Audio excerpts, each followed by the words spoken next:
क्या आपने कभी इंसानों को खाने वाली रेत देखी है? ये बाल की तरह पतली लग सकती है, लेकिन ये एक जीवित व्यक्ति को पूरी तरह खा सकती है।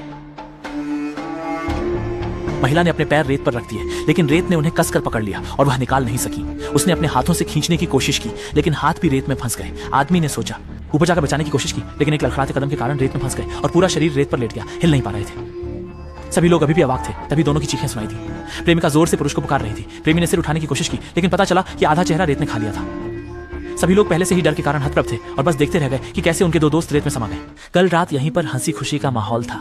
एक समूह युवा यहाँ पार्टी कर रहे थे। दो आदमी न जाने कहां से एक बड़ा मांस का गोला लाए और उसे आग पर भूनने लगे। सुबह के समय महिला धीरे धीरे जागी, लेकिन उसने पाया कि समुद्र तट पर लोग गायब थे। केवल कपड़ों का ढेर बचा था। इसी समय एक छोटी चिड़िया समुद्र तट पर खाना खोज रही थी। अचानक जैसे कुछ उसे पकड़ लेता है।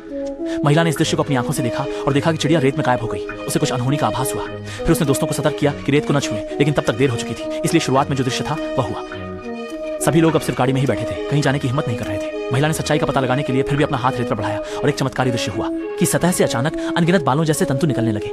यह देखना मुश्किल था कि ये वही राक्षस हैं जो पूरे इंसान को निगल सकते हैं। दूसरी ओर द जुआंग भी जाग चुका था और उसे खुद यह याद नहीं कि पिछली रात उसने कितना पी लिया था, जिससे वह लोहे के ड्रम में सो गया था। हर संभव प्रयास करके लोहे के ड्रम से बाहर निकलने की कोशिश कर रहा था। सबने उसे जल्दी से बताया कि रेत में वहां राक्षस है। कई दोस्त दुर्भाग्यशाली हो गए। जब दाजुआंग ने सुना तो बहुत शांत हो गया। सभी लोग वहीं खड़े रहे, हिलने की हिम्मत नहीं कर पाए और इंतजार कर रहे थे कि क्या राक्षस खुद ही गायब हो जाएगा। जैसे जैसे समय बीतता गया, धूप में सबके गले सूख गए थे और वे हिट स्ट्रोक के करीब थे। कार में खाने का सामान भी कम